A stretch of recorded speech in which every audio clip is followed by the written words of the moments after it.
දවස් ගානකින් හරි හමන් ගොදුරක් හොයා ගන්න බැරි වුණ.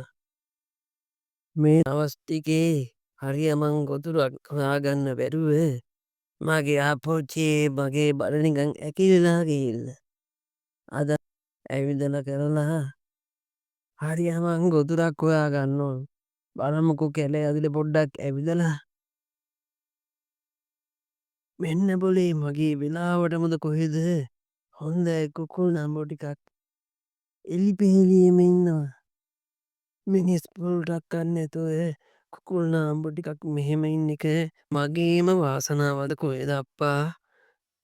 හුඟ කාලෙකින් බැරිවුණානි කුකුල් නාම්බෙක් දඩයන් කරගන්න. මේ කුකුල් නාම්බො ටික නම් මගේ ළඟටම ඇවිත් වගේ.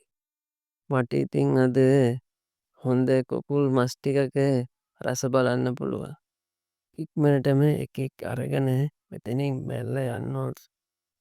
හරි හරි දැන් මං ගොයි එකාද මුලින් අල්ලගන්නේ. ඉක්මනටම අල්ලගන්න ඕන. අදන කවුද කුරුමානං හදන වගේ පේන්නේ. අර හිවල් තඩියෙන් නේද? බලමුකෝ මේ හිවල් තඩියා මොකාටද එන්නේ හදන්නේ කියලා. බලමුකෝ. වැසලිය. ඔහේ මගේ කුකුල්ලු ටිකට කුරුමානක් අල්ලවච්චන. නෑ බර්රාලි. මම එහෙම කියලා මෙතෙන්ට ආව නෙවෙයි.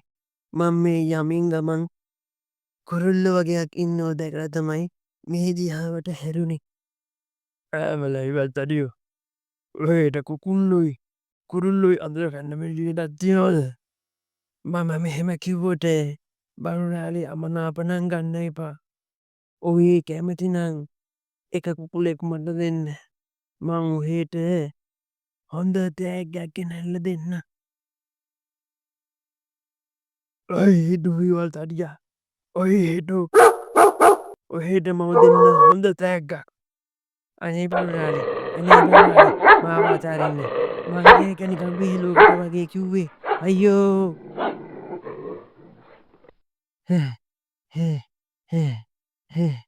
බුදු අප්පොච්චි හනුවනමෙන් බේරුණේ.